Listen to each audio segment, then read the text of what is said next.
বন্ধুরা, আরসিবির বিরুদ্ধে Kolkata night Riders শেষ বলে একটা নাটকীয় জয় পেয়েছে। কলকাতা নাইট রাইডার্স 223 রানের টার্গেট দিয়েছিল আরসিবি কে প্রথমে ব্যাটিং করে। সেখানে আরসিবিও কিন্তু ম্যাচটা ক্লোজ করে ফেলেছিল, তবে শেষ বলে নাটকীয় একটা জয় কিন্তু কেকেআর পেয়েছে।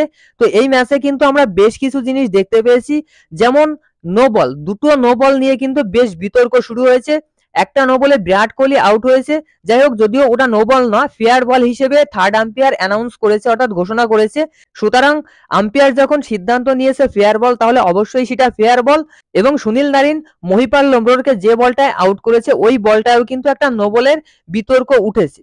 তো দেখো, কলকাতা নাইট রাইডার্স আজকের ম্যাচটা 223 রানের টার্গেট দিয়েছিল। ইডেনে যে পিচ করেছে এবছর 223 রানের টার্গেটটা ডিফেন্ড করা খুব একটা সহজ না, যে কারণে কিন্তু কেকেআর প্রায় ম্যাচটা হেরে যাচ্ছিল। তবে শেষমেশ কেকেআর ম্যাচটা জিতেছে, যেখানে মিচেল স্টার্ক, তো দেখো Mitchell Starc all class bowler হোক, চ্যাম্পিয়ন বোলার হোক আর যেই বোলার হোক, মিচেল স্টার্ককে কিন্তু এবার ড্রপ করা উচিত। আজকেও 3 ওভার বল করেছে, মাত্র 3 ওভার, সেখানে 55 রান দিয়েছে। বাকি বোলাররা যে রান দিয়েছে, বাকি বোলাররা যেমন বল করেছে, সেই অনুপাতে যদি মিচেল স্টার্ক বল করতে পারতো, তাহলে এই ম্যাচটা জিততে এতটা কষ্ট কেকেআর এর করতে হতো না। সেখানে একটা মাত্র উইকেট নিয়েছে, করণ শর্মার উইকেট। বুঝতে পারছেন, করণ শর্মাও কিন্তু মিচেল স্টার্ককে 6 মেরেছে লাস্টের ওভারে। এবার আপনাদের কি মতামত মিচেল স্টার্ককে নিয়ে, সেটাও কমেন্টে জানান। ড্রপ করা উচিত তাকে, নাকি আরো ম্যাচে ট্রাই করা উচিত, কমেন্টে জানাবেন। আমার মতে মিচেল স্টার্ককে কিন্তু এবার ড্রপ করা উচিত। মেবি কেকেআর সেটাই করবে। তবে দেখো, যে দুটো নো বলের বিতর্ক উঠেছে, সেখানে বিরাট কোহলি হর্ষিত রানা তৃতীয় ওভারে এসে প্রথম বলটাই কিন্তু ফুল টাচ করেছিল, হাই ফুল টাচ। সেখানে বিরাট কোহলি যদি প্রপিং ক্রিজের ভিতরে থাকতো, তাহলে কিন্তু এই বলটা নো বল হতো।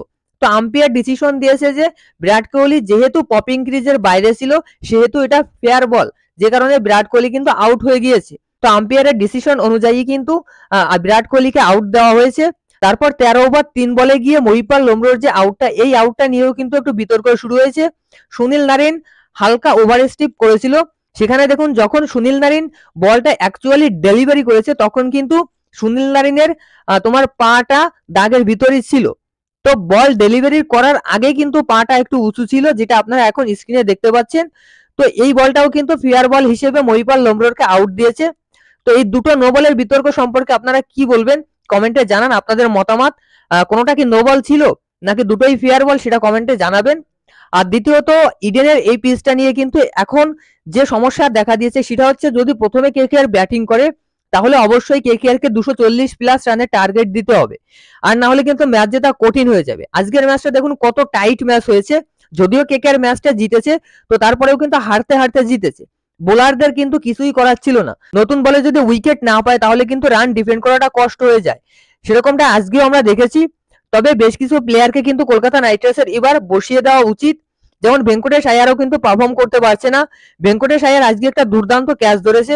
তবে দেখো, একটা ক্যাচের জন্য বা শুধুমাত্র ফিল্ডিং এর জন্য কিন্তু কোনো প্লেয়ারকে খেলানো হয় না। তো সেখানে কেকেআর যদি শুধুমাত্র ফিল্ডিং এর জন্য কোনো প্লেয়ারকে খেলাতে চায়, তাহলে মনীষ পান্ডেকে খেলাতে পারে। কেননা কলকাতা নাইট রাইডার্স এবং টিম ইন্ডিয়ার কিন্তু টপ ফিল্ডারের ভিতর একজন মনীষ পান্ডে। খুব ভালো ফিল্ডিং করে মনীষ পান্ডে, সেখানে মনীষ পান্ডেকে কিন্তু খেলাতে পারে। তো আপনাদের কি মতামত, কলকাতা নাইট রাইডার্সের এই দলের ভিতর এখন কি কি সমস্যা রয়েছে, কমেন্টে জানাবেন। ভিডিও ভালো লাগলে অবশ্যই লাইক করবেন।